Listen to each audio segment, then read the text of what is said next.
nonsense in the chaos.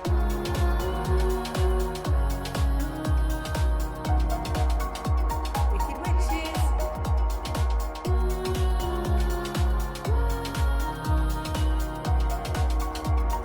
Trusting the unknown.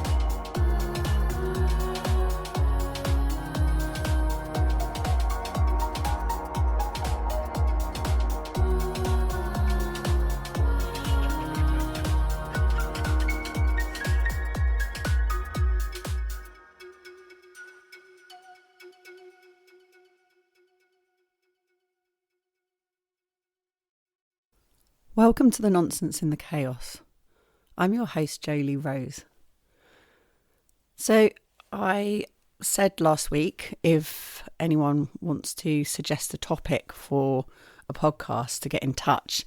And I had a message from my friend and listener, Gemma Rogers. She said, "Hiya, just listened to your podcast, which I really enjoyed. Thank you, Gemma. I appreciate that. You asked for any suggestions for topics of interest.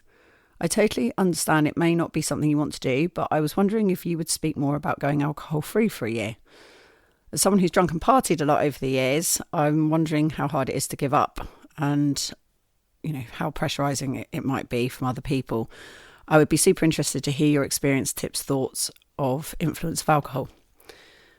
So it was really good to receive that because it gave me a bit of a check-in moment, which...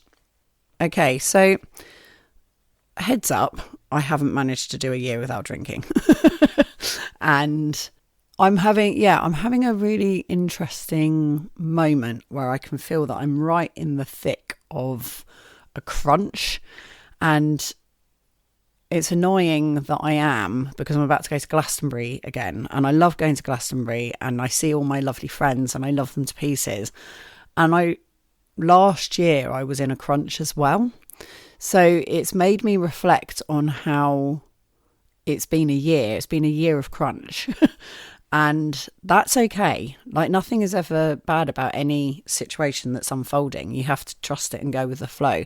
And there's been much light within this as well. It's mind-blowing the amount of incredible things that have also happened in the last year, like walking to an opening boomtown. I mean, it kind of began with Diz and I getting married at Beltane last year. Was just the most magical thing I've ever done. And the love was oozing from everything. Like, the earth was in love with us. It felt like we'd been brought together by the pilgrimage, and it just felt like the land was fully involved, and it was wonderful. And then almost straight after, I had some really shocking news that completely sent me it toppled me over, I suppose is the way of putting it. But I had said to Dizzle that when one gets married, it's as if you've alerted the archetypes to your existence. And everyone I know who's got married, within the first year of it happening, there's been a significant death, or they've had to move house, or something really big like that's happened, like you get pregnant, or like something life-changing and archetypal happens in the first year of you getting married. And I told Diz about this, and then we got married, and within a couple of weeks, someone I knew and cared about tried to take their own life, and it spanned me out. And then I also had my first big knock in the experience of being in the government here on Sark, where something I did just didn't land well, and suddenly it felt like the whole island was after me with pitchforks, and it was terrifying. And then that was just before putting on the festival and putting on the wedding that happened. So I was trying to put on the festival and our wedding with suddenly this like massive negative reaction from a large portion of the population on the island, and people made it harder. Like, suddenly everyone was being less helpful than they had been before, and the children who were very involved in the festival suddenly didn't really want to do it anymore. And it was a really tough atmosphere to be working with him. And my intention for that year was the mythos of love. And I did come away from it feeling like, wow, actually, the mythos of love is so complex and complicated compared to it. Like, love is cruel in many ways. Love belongs to desire, and desire is always cruel, which comes from one of the Sandman comics by Neil Gaiman. I'm gutted that Neil Gaiman's now problematic, because his books, the Sandman graphic novels, are basically my Bible. So it just makes all of that quite tricky, which is annoying. But yeah, again, mythos of love. It's like, I love his writing, but there's the complication of thinking he's a douchebag, which I thought right from the offset of listening to him on Twitter. As soon as I started following him on Twitter, I was like, oh, never meet your heroes. I don't like him. So I'd been aware that I'd thought that for a while, but yeah, I'm gutted. I still do love the Sandman comics, and I feel like they're sort of something that's channeled. And channeling's been a thing that I've been thinking about lately. So what I have an ability to channel. I don't really ever, I think it's probably the first time I've ever talked about this out loud. I have an ability to channel. I have an ability to get out of the way and let stuff come through. And it works. That works, and it's good. That's something I'm really good at doing. It doesn't come through and manifest so well in my performing. Like, when I perform, I sort of have too much pressure on myself to be a fool or a clown or an actress or whatever. And it doesn't come through as well as when I'm in a priestess role and I'm channeling divinity, whatever that thing is. I'm really good at that. I can play that role really well. I mean, I'm not a bad actor or fool or performer, but I'm not as good as people who I think are good. It always feels forced, and it's always kind of uncomfortable to be doing. I'm not really enjoying it. And it's not like, when I'm channeling, I wouldn't say that I enjoy it. No, I suppose I do. I enjoy it because of the ease. It just feels like a free flow. There's complete ease with it. Whereas when I'm performing and stuff, I have so much pressure on myself because I want to be good, because it's my life's, it was my calling. It's what I've always wanted to do.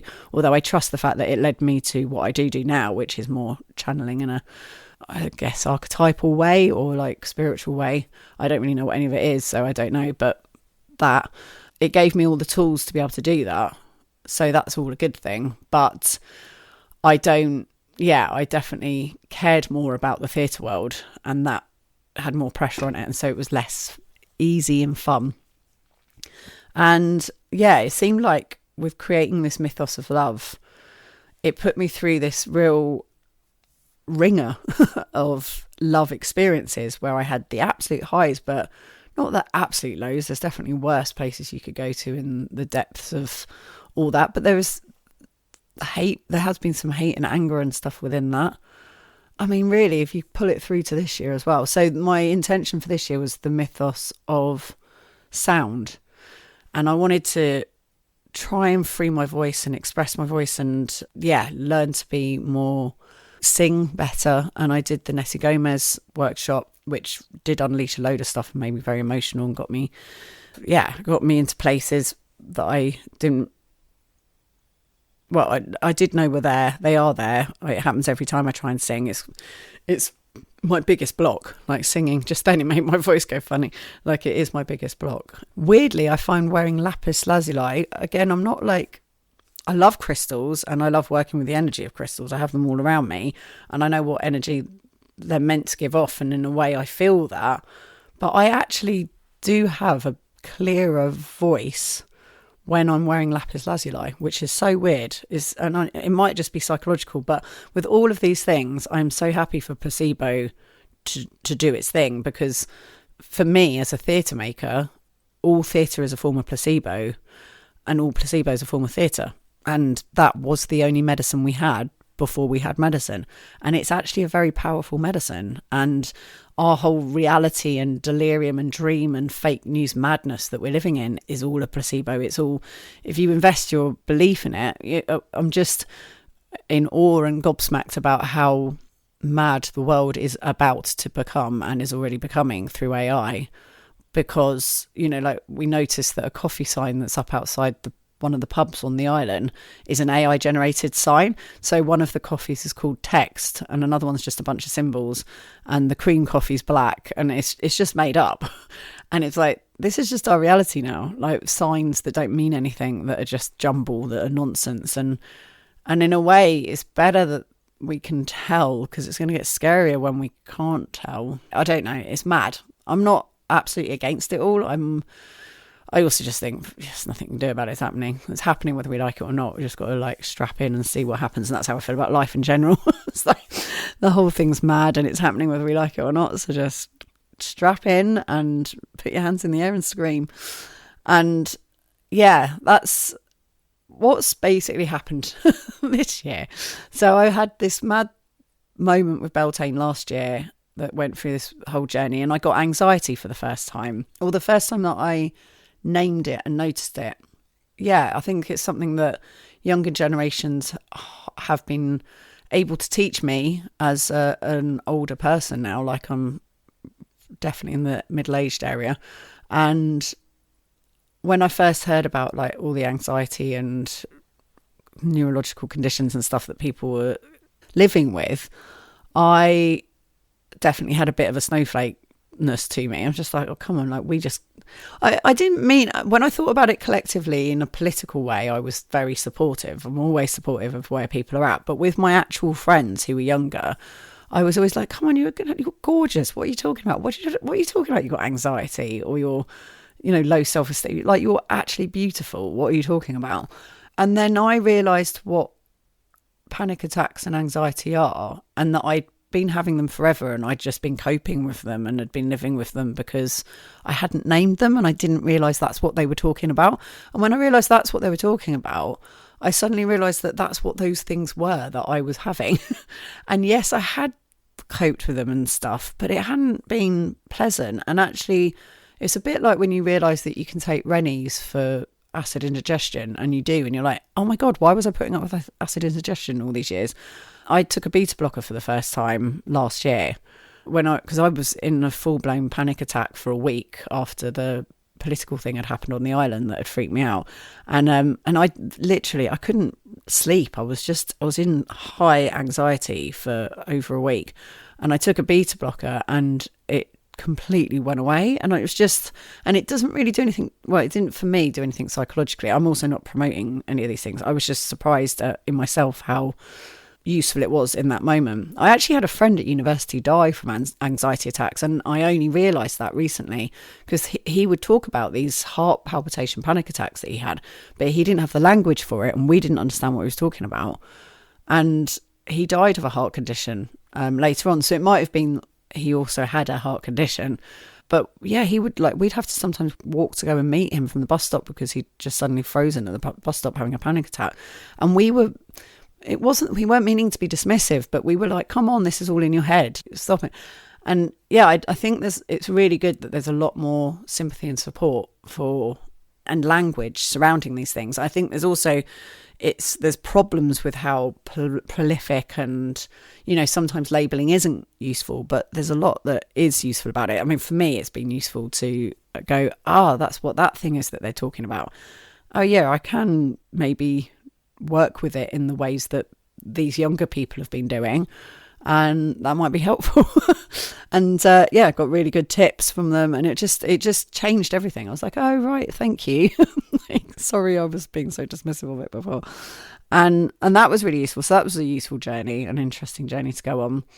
And then over the last year, I've learnt to cope with those panic situations because I've had more of them. I've had more difficult moments being in government, to the point where my life was almost destroyed earlier this year. So building up to Beltane again this year, it went really full on.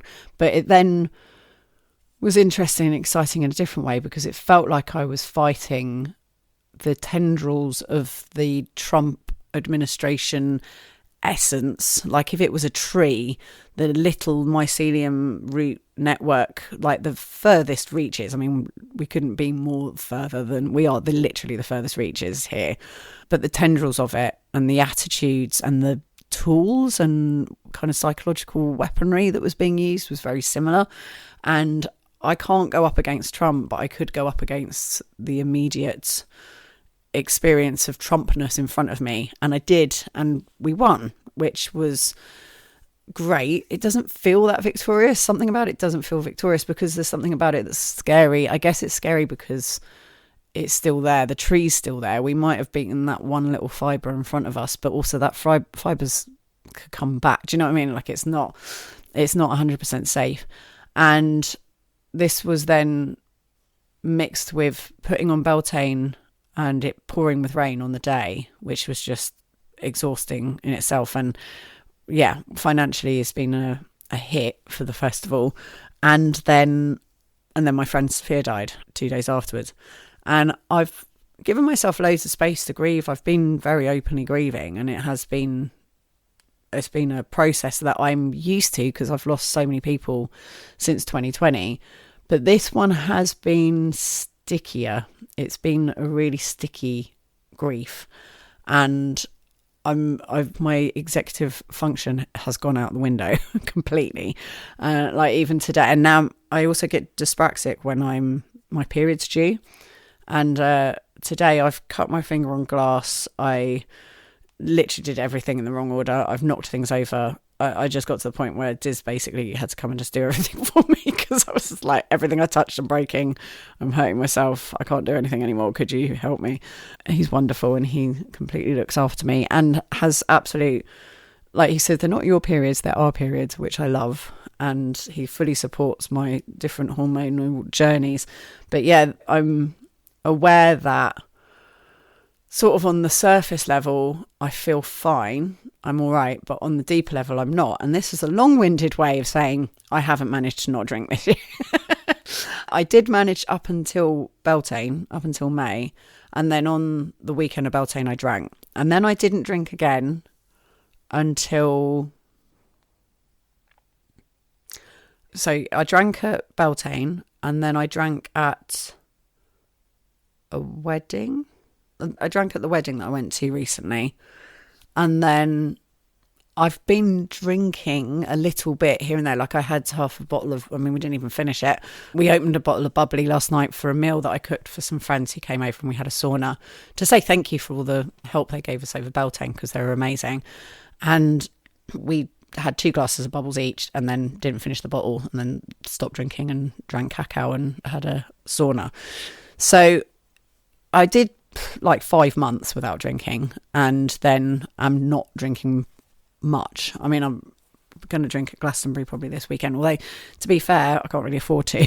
And that's been frustrating because I thought that by not drinking I'd have loads of money, and that didn't happen. And yeah, when it got to Beltane, the reaction I had was, what was annoying was I started smoking. I'm annoyed that happened. In a way, it's been good because I'm fully addicted again, which sounds like a strange thing to be good.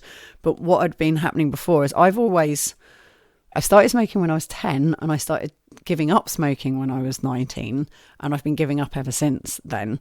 And I've gone through really long periods of not smoking, like 6 years, 5 years, 4 years. I've done huge stints. I mainly haven't smoked. I think most people who know me think of me as a non-smoker.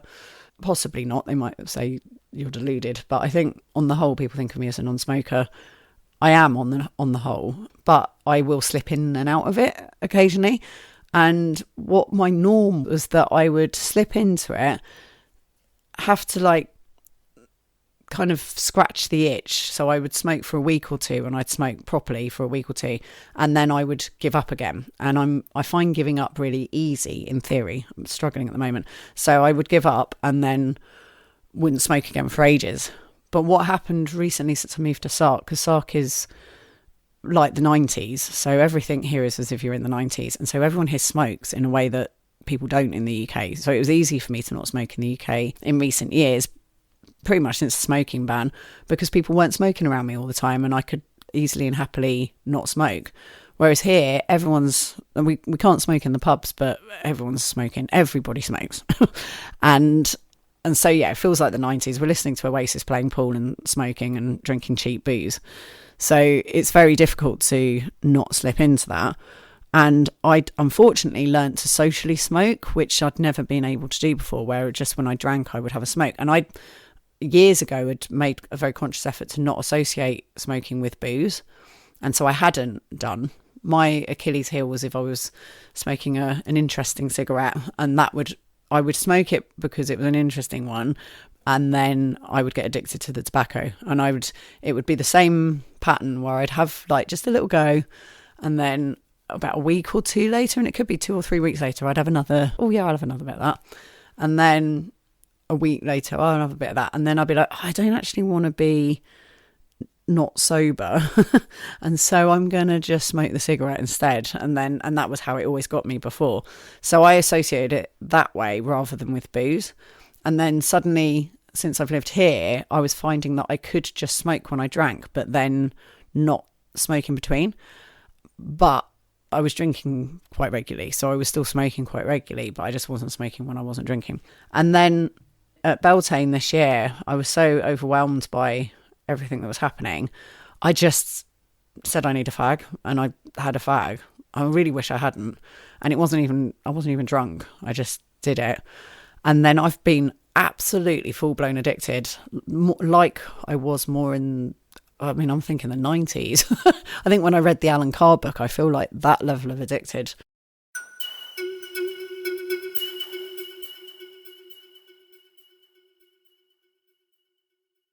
I first read the Alan Carr book when I was 19. I was living 18, 19 when I was living in Sydney, Australia. And it was not long after that I went and did ayahuasca with my lovely shaman Kahuli, who I adore, from Colombia. And he told me how tobacco is the most powerful of all of the spirit medicine plants. And plants all have spirit, and medicine plants have kind of stronger spirits and have something to give and share, and are sort of communicating and connecting with us and with animals and other things that use them for medicine or work with them for medicine. And he said that the top of the power pyramid of plants was tobacco. And he said, and I was surprised, and he said, well, look at the power it has over the world. Look how far reaching it is.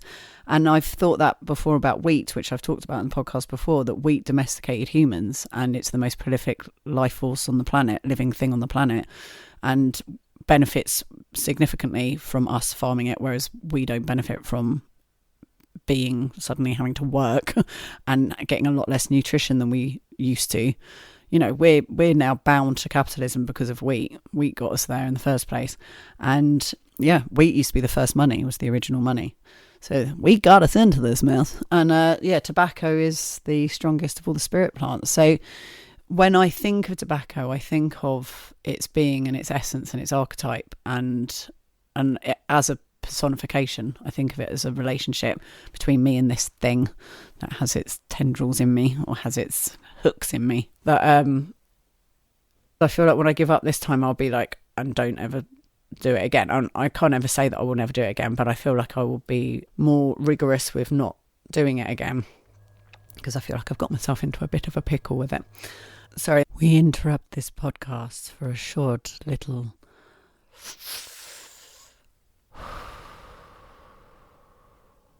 delicious, silky, tempestuous fag break.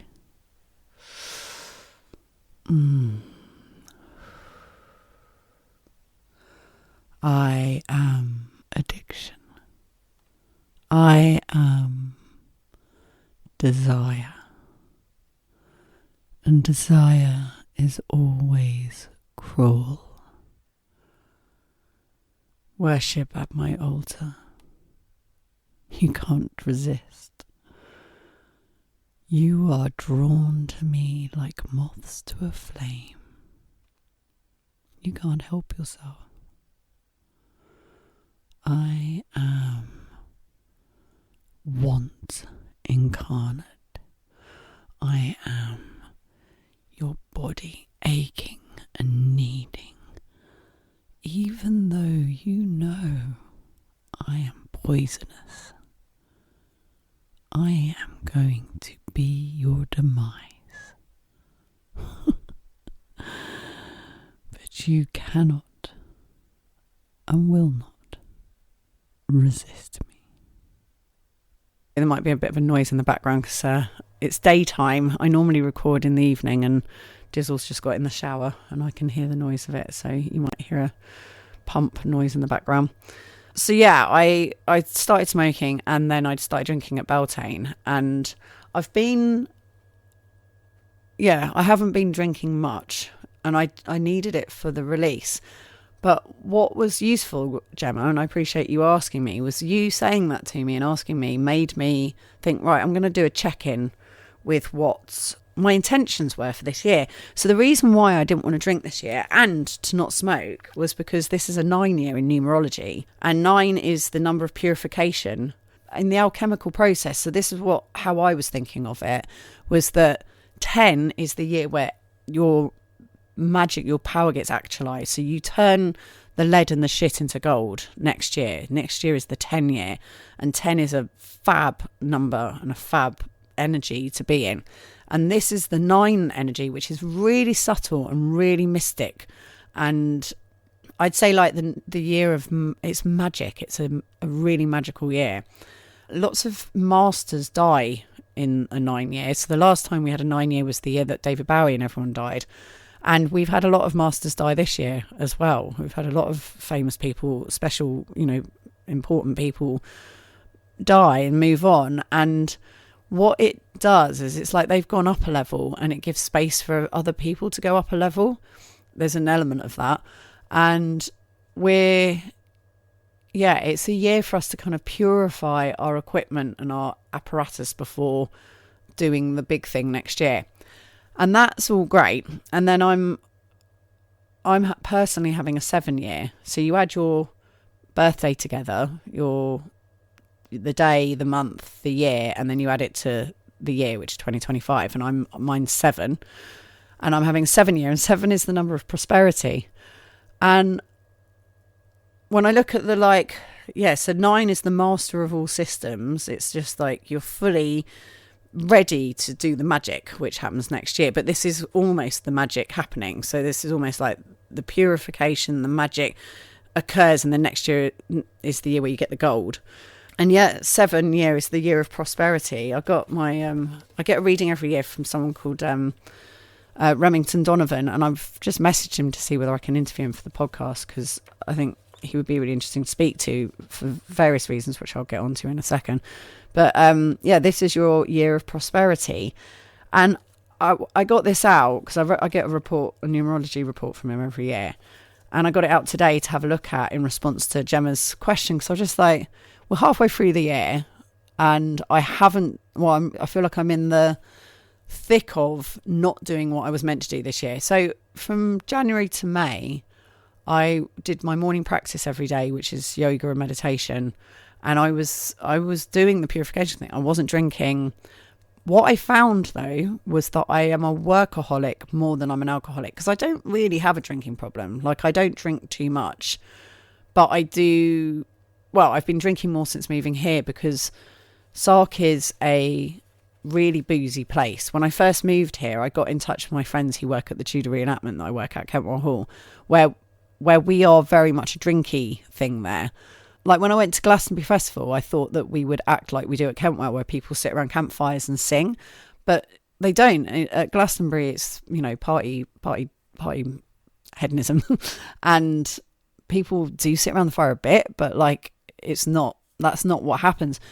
This place, Kentwell Hall, is the only place I ever go to where we sit around fires and we just sing, and that's what we do. And it's totally booze orientated. It isn't party hedonism. It's absolutely booze and a bit of smoke, but that's it.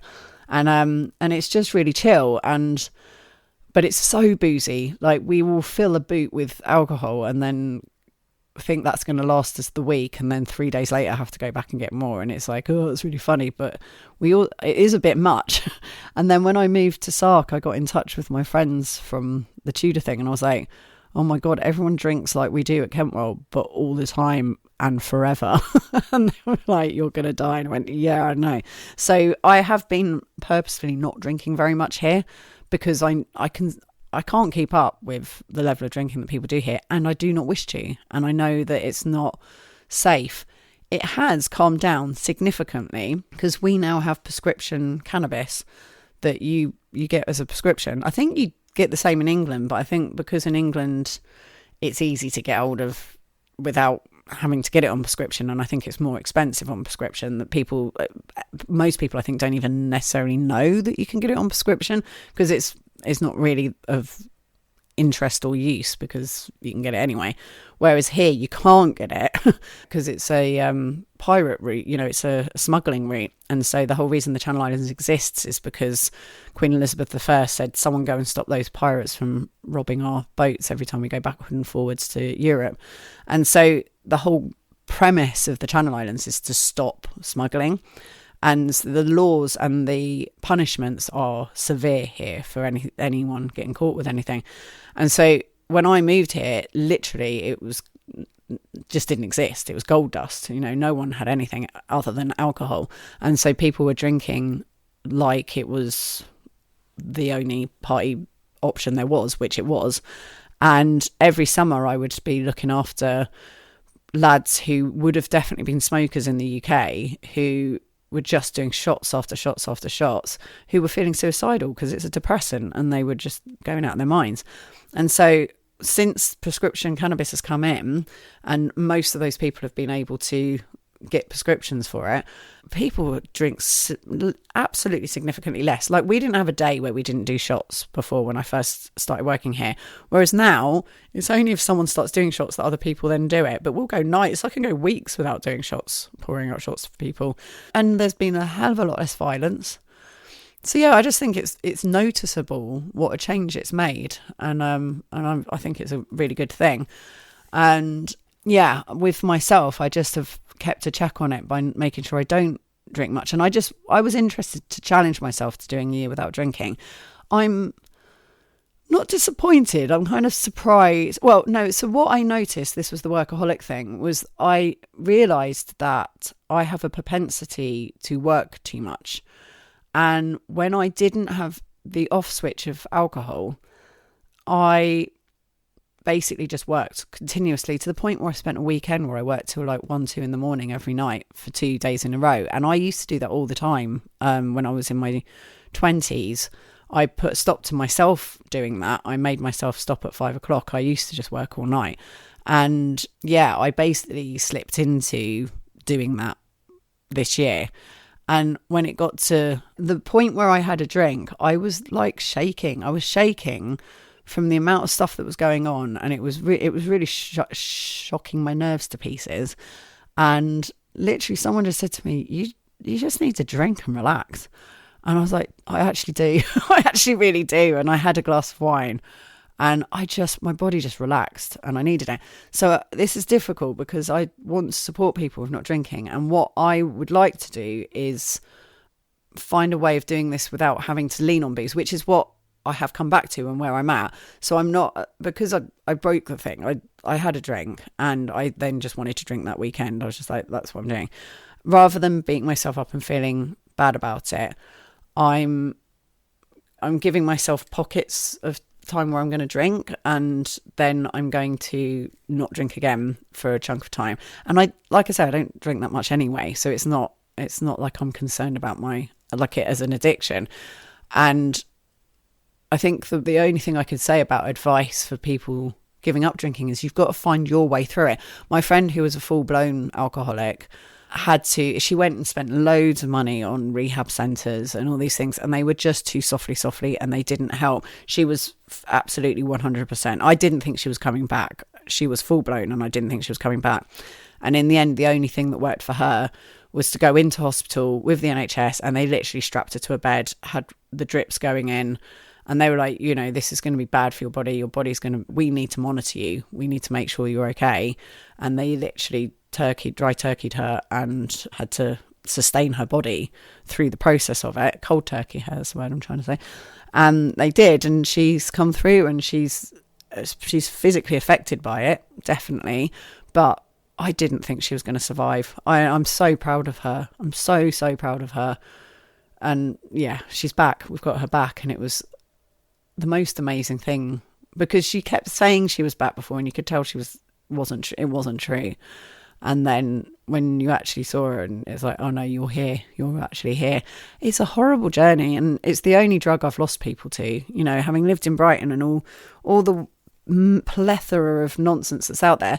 I've had some other people go along the way from various things and incidents and stuff, but I feel like they were sort of the people that you would expect it was going to happen with and to, and it was almost like more to do with being young and silly, if you got what I mean. Whereas to actually kill yourself through a poison takes time, and the only one that people have stuck at that I'm friends with, it's going to be different for other people, but the only one that people have found that impossible to walk away from has been booze, and that's been the one that's killed a couple of my friends now. And so yeah, I just think it's the most dangerous of all the drugs, to be fair. And yeah, I do feel like I have a healthy relationship with it, but what I want to explore and develop is to not need drink to be the thing that relaxes me, so that I don't then work too much, because work is my issue otherwise. So that is something for me to explore. And it was interesting because when I was looking at the numerology report, it's been good. I really appreciate you, Gemma, asking me this question, because it's made me check in. And it's with all these things, with everything, don't beat yourself up. Like, I have to not beat myself up for where I'm at. I can't believe I'm smoking. I've been smoking since Beltane, and I am so full-blown addicted. And I know that I will give up. I won't be able to give up before Glastonbury. I'm about to go to Glastonbury Festival. So I'm accepting the fact that I'm going to smoke till the end of the month. And then I'm going to stop in July, and I'll stop drinking as well and give myself that time, because actually from July, I will need to be in full-blown training for the pilgrimage in September. So that gives me July, August to get fit and healthy for walking September and October. And for me, that will be giving up wheat, dairy and sugar, not smoking, not drinking, going for it with exercise. And that will include me going to Boomtown, but I stay sober for Boomtown because I'm dealing with really delicate work at Boomtown, and I don't want to mess people up. There is Kentwell, and that's like another place where I like to drink and smoke generally, but I'm going to attempt not to. And then I would have done most of the year. So I'd have basically had a May and June that were the naughty months, and then I would have done 10 months out of a year. So that's what I'm recreating, having looked at my report, because the report's for a 7-year, and this is your year of prosperity. And again, I'm the least wealthy I've ever been in my entire life, and to the point where I've been talking about it. The thing is I've been trying to be really jolly in my podcasts, because I'm like, I just think that people don't want to listen, and I have noticed that there's been a bit of a tail off in listeners. But I also need to be real. I need to be authentic. I can't pretend and just put on a happy clappy show for when it's a lie. And I'm not okay, but I'm not all bells and whistles okay. I'm in the middle of a process. I'm in the middle of grief. I've lost executive function. I am in the PMT stage of my cycle, but that happens all the time. But it means that the glum undertone of what I could gloss over at other parts of my cycle, I'm less able to gloss over at this point in my cycle, which is why I love working with my period cycles, because you can't lie to yourself. You can for a week and you can be like fabulous for 10 days, and then the truth of where you're really at comes through, and it's good. I am pleased that it exists. My skin gets thinner, and I'm not able to put up with shit. And like yesterday, I had a couple of things happen at the bar where someone was like, "Oh, you're going to give me a pint?" I was like, "I literally just turned around and saw you. I haven't like ignored you." And then you just catch yourself and like, you don't need to be rude. But yeah, I'm just like, no, don't. You literally have just given me that and you're huffing me along. It's like, no. And it's quite funny. So yeah, they told a couple of people off on Sunday at the pub. And when normally I would have ignored them. And I just think it's good. It's I used to really hate this phase, because with my last relationship with my ex-husband, he was so unsympathetic and was so it was not an okay relationship, and I could ignore it for 10 days each month, and then I would go into this phase where I just couldn't ignore it. And that's when, and he would make it out completely as if it was me and it was my PMT, but it's not. And having worked with it more, and then working with Diz, who is a supportive and loving partner, it's not that I'm being awful. I'm just less patient and tolerant of things that actually aren't okay. It's good. I use it now to have difficult conversations. So if I've got to have a difficult conversation, this is the week to do it. Don't do it when you're all nice and happy clappy. Do it when you're going to be real and authentic about it. And that's how I feel about talking with you guys, is that I need to be real. I was literally giving myself a little chat in the head the other day going, go on, you just need to be more peppy and be more happy, and then you'll get more listeners. And I was like, I only want the kind of listeners that will support me in the dark times. Like, if you don't like me in my good times, you don't deserve me in my better times. No, sorry. How does that go? See, this thing, I've got no executive function on. If you don't like me in my bad times, you don't deserve me in my good times. It was a Marilyn Monroe quote. So yeah, it was interesting when I was looking at this report, because I was looking at the virtues, which was elevating, abundant, artistic, tasteful, sensitive, sensual, sweet, improver, charming, helpful, generous, tender. And the overall thing is prosperity. This is your year to level up, have a huge aura, be prosperous. And there is an element, this is the year of victories. I did have a huge victory. I did get taken on by a group of very well resourced, very confident people who were used to getting whatever they wanted. And there was a group of us involved in stopping them, but I had quite a key. I think I'm going to say it. If I hadn't put my thing out and said what I said, I think they would have lost. We would have lost, but we won. We were victorious. And I think that it was very much to do with me saying what I said at the right time. And that was very intuition, and it was intuition led. I just had a feeling that it needed to be done, and I did it. And it meant I put my neck on the line, and it means I am vulnerable. I'm still vulnerable now. And I had a load of awful stuff happen to me because of it. But it's ended up being more positive than negative, because the community fully rallied around me. They all joined forces and said no to the situation, which is what I just said, if you don't like this situation that I think is what is about to happen, then you need to say, and people did, and it got stopped. So it was a victory, but I also feel under threat. I feel like at any point something could happen. I could get something through the post. Like, I don't know. I just feel quite vulnerable at the moment, which is horrible. And then, on top of that, being so poor that, like, when someone said something the other day about Vietnam, I was like, oh yeah, I've always wanted to go to Vietnam. And then I spent the rest of the time working behind the bar, trying not to cry, because for the first time in my life, I was like, and there is no way I can go to Vietnam. And I've never felt like that before. Since the day I was born, I leapt into this life thinking I can do whatever I want. And I've always felt like that. And I've never felt any fear or limitations on doing anything. And I moved to Australia when I was 18. And I've always just been like, and you can just do it. You can just go. And I guess I need to reconnect with that mindset, because I could just hitchhike. I could just go down to the marina and say, does anyone want to give me a lift to Guernsey? And then go to Guernsey and go to a yacht club and just be like, I'm up for going wherever, like, where are you all going? I'll help out on the boat. And I could just do that. And you could do it without any money, and you could just go and do it. And it's completely possible. And I need to remember that. And that's why I want to do the pilgrimage again in September, October, because that's what pilgrimage reminds you of and teaches you, is that you can just go walk across the country with no money. But I also do need some money, and I need some money to pay to survive for that month and pay my rent and bills back here. And it's being in the game. When you're in the game, you're trapped by the story of the game. And I'm on, like, one of the lowest rungs in Western society. I don't even know what the minimum wage is in the UK, but I'm probably earning less than that. And yeah, but we have less bills here. It is cheaper to live here, but not enough. It means it's cheap enough for me to live on less than the minimum wage. But I only can afford to do what anyone on a minimum wage can afford to do, which is sweet FA.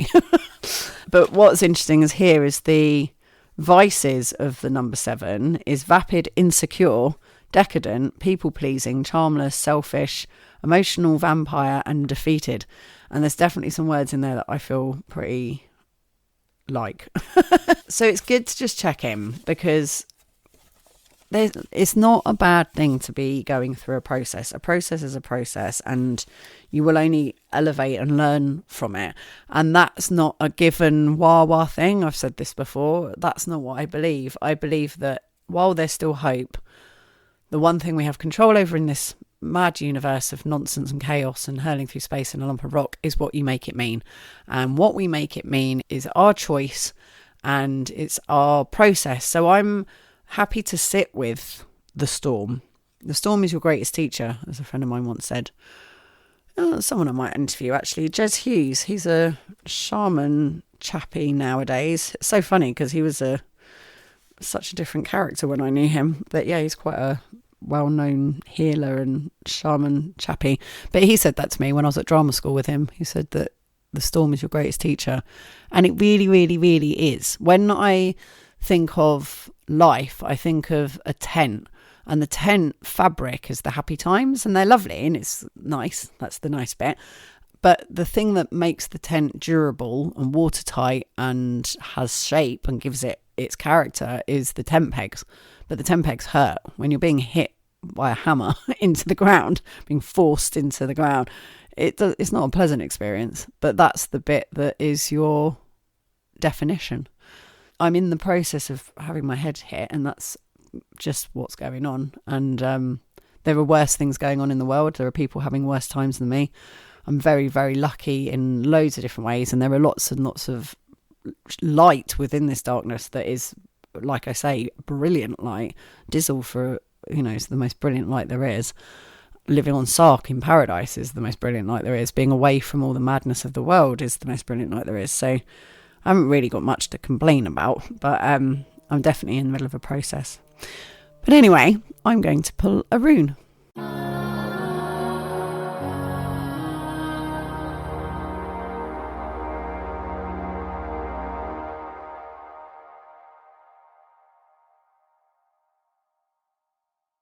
If you enjoy this podcast, then please consider supporting me on Patreon, which is patreon.com/Jolie Rose. I'm developing and building and learning so much at the moment about doing online work. It's funny because this is so icky to me. If I lived in Brighton, I would not be exploring online, whatever, the influencer world of making money from social media and online stuff, especially because any minute this could all go down. and also I think with AI and the amount of mayhem and fake news and just fake reality that's already infiltrating the internet, I think personally, if you want to, I don't even know how to do this, what you wouldn't know until you needed the thing, but I almost think it's worth buying an encyclopedia like right now, although it probably would already be AI generated. But like, what I mean is, I think we have probably 10 years before we're not going to be able to function in the way that we function now, because so much will be fake and history's going to be rewritten by the people who are writing things now. Trump, like that rally that just happened for his birthday or whatever it was with the military procession that he just did, where no one went and there were protests all over America and people were all at that instead. That's not going to be remembered like that. I mean, it might be, but it'd be interesting to see in 5-6 years time how that's recalled. And yeah, I just think, I mean, he's been doing a lot of work with shutting museums and messing around with museums, and he's trying to rewrite history at the moment, and it just depends on how long he's around for and how far this goes. But I think it's going to be difficult for us to find information and use the internet in the way that we do currently. So it's also a bit of a losing game trying to build a career online, but I don't really have any other choice. For me to get my book out there and for people to buy my books, which is my main skill and talent, I'd say is writing. And then my other main skill and talent is doing ceremonies, which I do online. And then I really enjoy doing podcasts and interviewing people. I'd say that is actually a strong skill and talent of mine. I don't have audiences here where I could be doing that live or doing some other way of doing a circuit of touring or whatever that I could possibly do, or even I am going to be setting up a radio station with Jimmy, as you heard last week. But yeah, it's all small numbers here, so it's not a money maker doing that here. So I have to do that online. So that it's the tool that's available to me. And while it still exists, I'm going to have to just go for it and keep trying to do it. I've been like working on developing my reels and like and getting people to follow me on TikTok. And I met a TikToker recently who she came over. Her whole holiday was paid for from her TikTok money. And I was like, what? Okay, tell me how to do this. So she gave me loads of tips and has given me loads of information, and I've been playing around with it and it's working. I've had a lot of followers and views, and I'm just going to keep building my accounts. I've set up a few accounts to try out like different niche things and see which one sort of takes off and which ones do better. And just do that. I'm just going to have to go for it. So if you want to be a patron, it's like being a patron of the arts in the old days. It's just supporting artists to function without this safety net of the Arts Council, which is slowly disappearing or is increasingly just, I don't know, it's just harder to get. And it'd be great to be able to stand on my own 2 feet and not need that. And I'm trying to do that off my own talent and output and skills. And if you can see any of that in me and appreciate it and would like to support me, whatever you do, I would greatly appreciate it. And if you can't afford it, that's also awesome. Please just keep listening and please tell people about it. If you do enjoy it and you like it, just tell people. That is so key. So get the word out there. Okay, on with the show.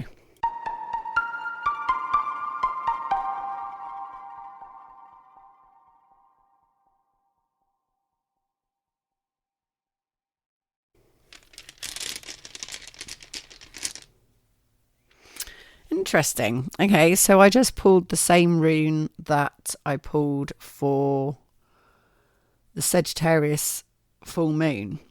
I did a rune reading on TikTok to pull a rune for a reading for the full moon. And it was this rune, and I don't pull it that often. It's Eeyore. I don't know how it's called. Eeyore. It's quite funny because it's a horse. Eeyore. That's a donkey. It means a horse, and it means courage and steadfastness. And there's something about Sagittarius energy that's very focused and blinkered in a way. I mean, it's not, because it's philosophical and out there thinking as well, but there is this, you're shooting a bow and arrow for the stars. So there is an element of doing that.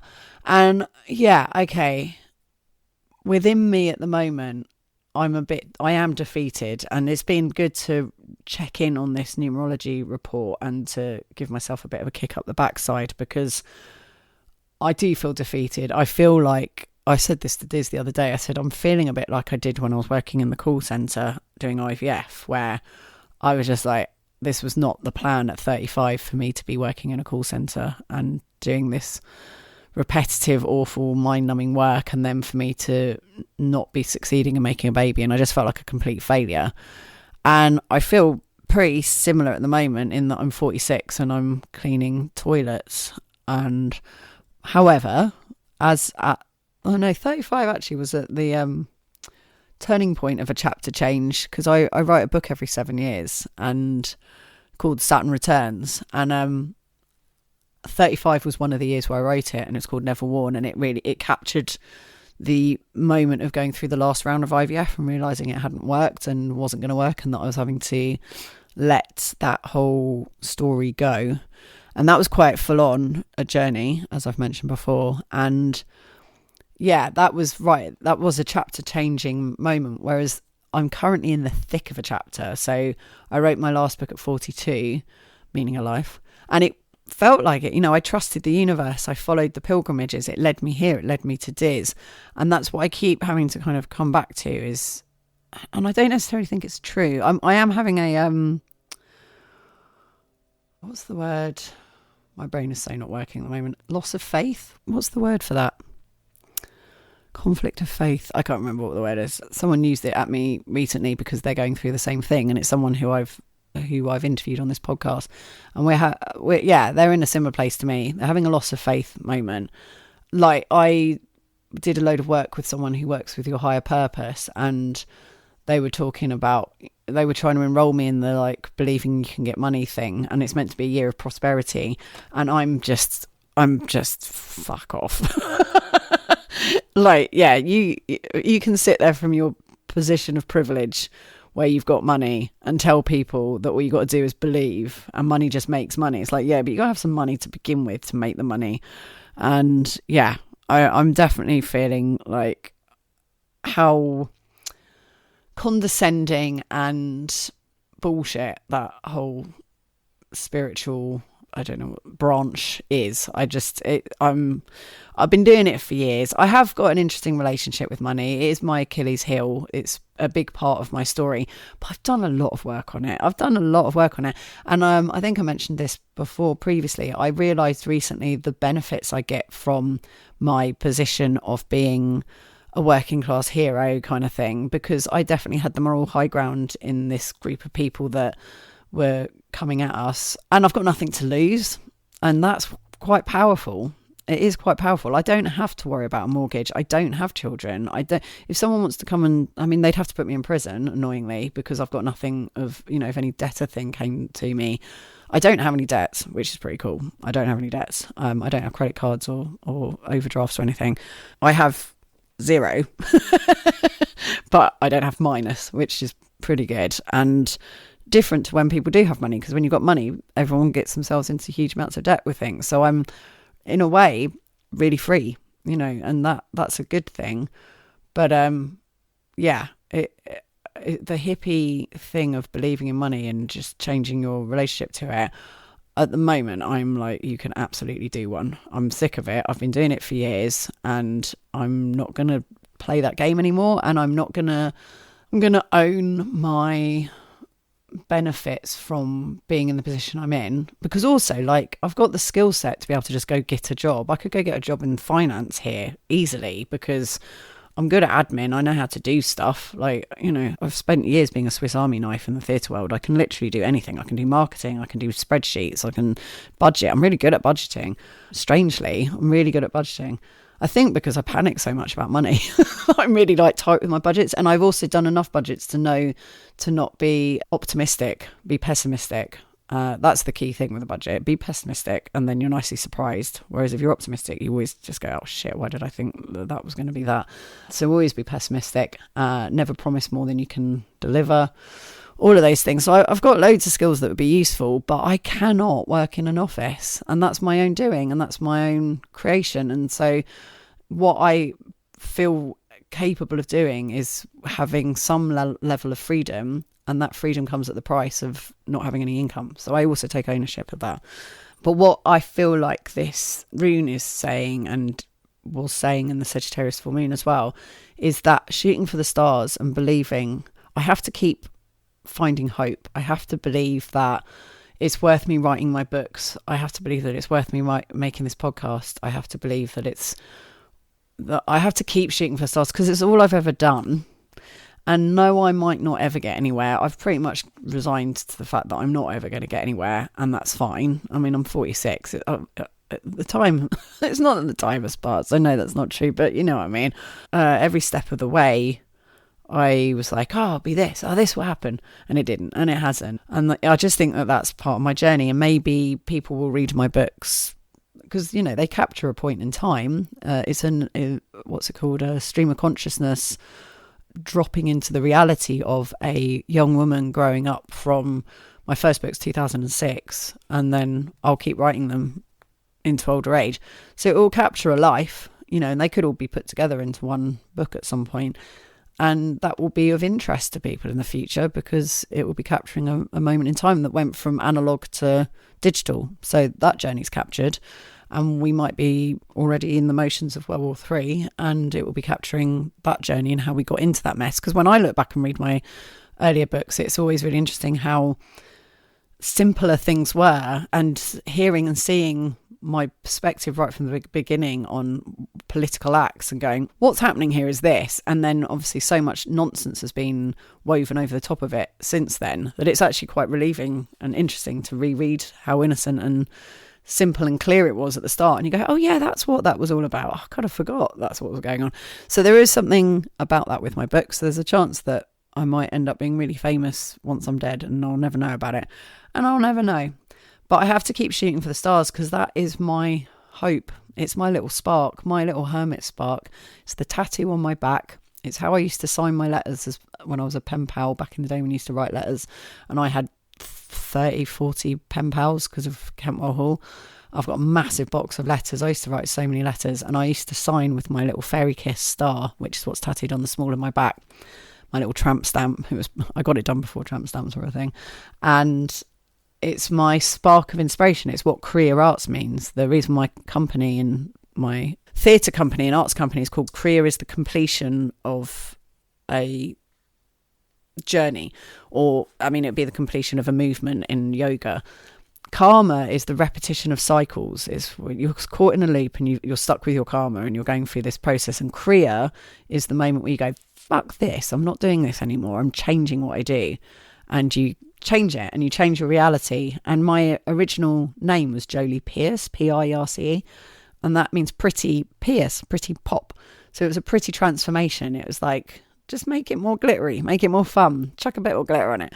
And so just the essence of me, my spark is to transform reality and to be able to just do that. And when I give up drinking and stuff, I'm coming from that place with it.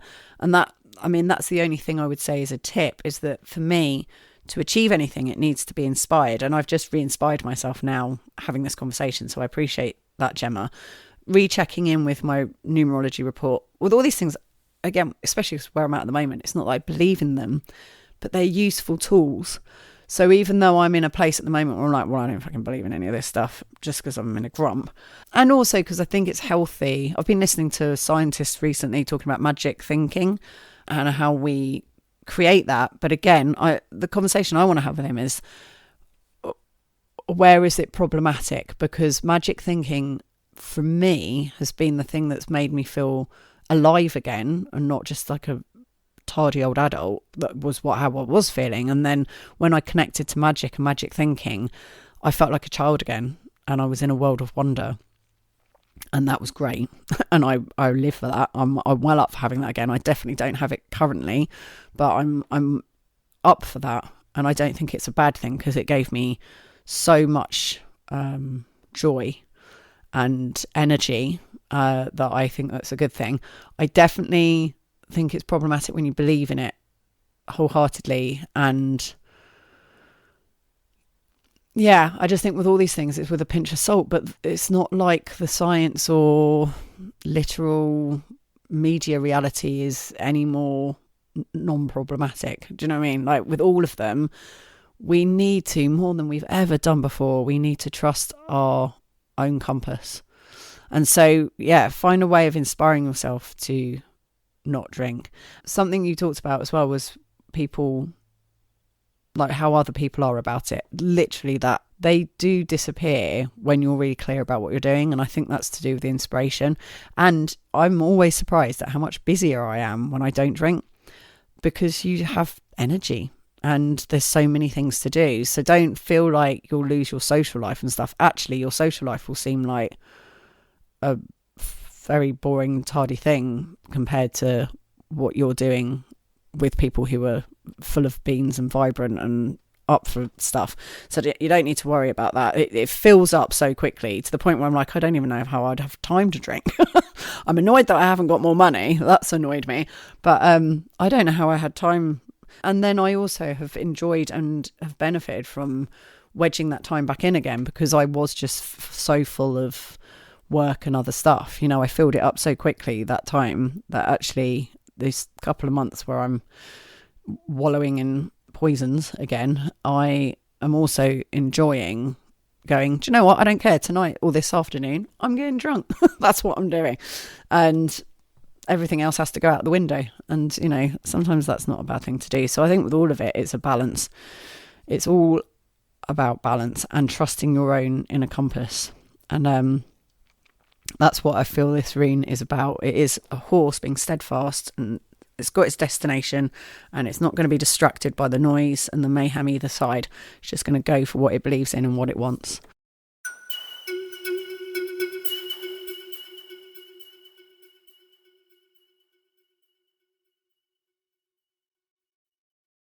So, my chaos crusade for this week is for you to give up a thing.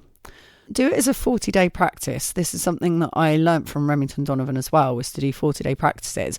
So maybe start it at the beginning of July. Give yourself a thing in July to give up, just as an experiment, just to see whether you can do it. And it will just be for 40 days. I think this is about you testing yourself just to see what reality's like when you don't do a thing that you do all the time. So it might be giving up caffeine, or it might be giving up sugar, or wheat, or dairy, or booze, or smoking, or processed food. Just anything that you feel is not good for you. And you're not saying you're doing it forever, but just do it as an experiment. And that I've done that sort of all my life. I've given things up. I give things up all the time. I don't necessarily give them up forever, but I just sort of test myself to see what it's like. And then I'll give things up and be like, oh, I really liked that. That's really nice. And then if I do really like it, it slowly works itself into being my reality. And then it might work into my reality that I'm doing the bad thing again, but I at least know that it's bad, and I will work back into the reality not doing it again. Do you know what I mean? So it's like with all of these things, I don't want to be too rigid with stuff, because I don't think that's useful either. So yeah, that's my suggestion, is to pick something that you're going to give up for 40 days and just do it as an experiment, and write a diary about it, make it into a piece of art, make something creative out of it, and just do it as a challenge. So that's everything for today. Thank you for being here. I'm going to be at Glastonbury next week, and I am going to attempt to... when this comes out, I will be at Glastonbury, and then I'm going to attempt to record a podcast at Glastonbury, and I'll be sharing that with you the following week. So look forward to that. And thank you so much, Gemma, for your question. And if anyone else has anything they want to ask me to explore in the podcast, then I'm very happy to. And sending you all loads of love, and I shall see thee anon.